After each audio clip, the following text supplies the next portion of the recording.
What's going on, guys? I've got here a 2005 Honda Odyssey, and I'm using this car to point out to you the location of the important fuses for the operation of your power windows.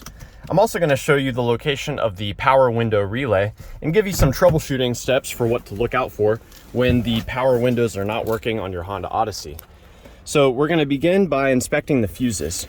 We can find all of the relevant fuses down here behind this cover, which we remove by just pulling it out like so.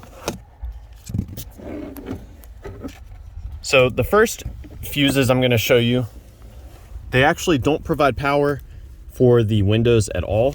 They instead provide power for the computer that helps to control the behavior of the windows. So the first one is going to be this 7.5 amp fuse right here. And also this 7.5 amp fuse here. These are definitely something important to check if none of your windows are working. Now I'll identify the fuses that are specific to each window. This will be useful to check if there's a particular window that you're having issues with. So I first want to mention this 20 amp fuse right here. This provides constant power to your driver's side window, as well as the driver's side window switch and motor. So definitely check that out. And this feeds the other three fuses.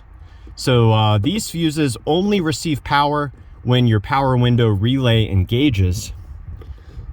And so this one here is for the passenger side front window motor. This is for the passenger side rear window motor. And that is for the driver's side rear window motor.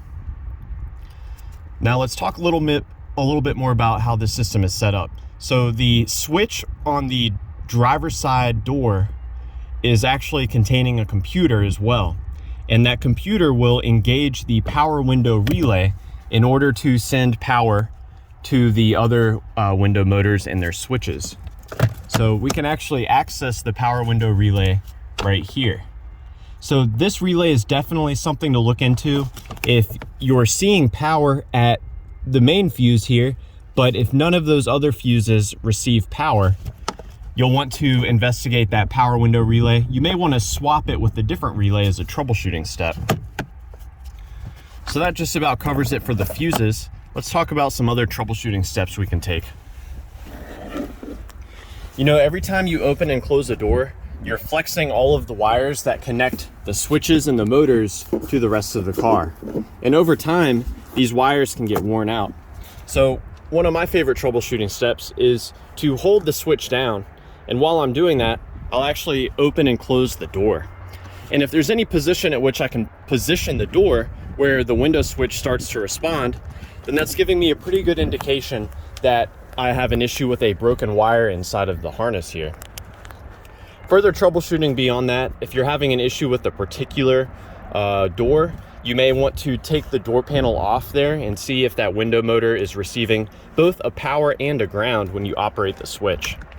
It can be helpful to try the switches that are located on the other doors.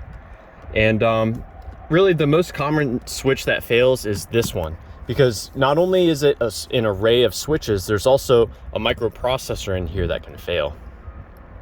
One other thing, if you hear the window motor turning, but the window itself is not rolling up or down, then you could have a problem with a broken window regulator. Either way, if your regulator has failed or your window motor has failed, I would suggest replacing both as a single unit, especially due to the age of the vehicle. So yeah, I hope that this information has been helpful for you, or at the very least, a good starting point in troubleshooting the window motors on your Honda Odyssey.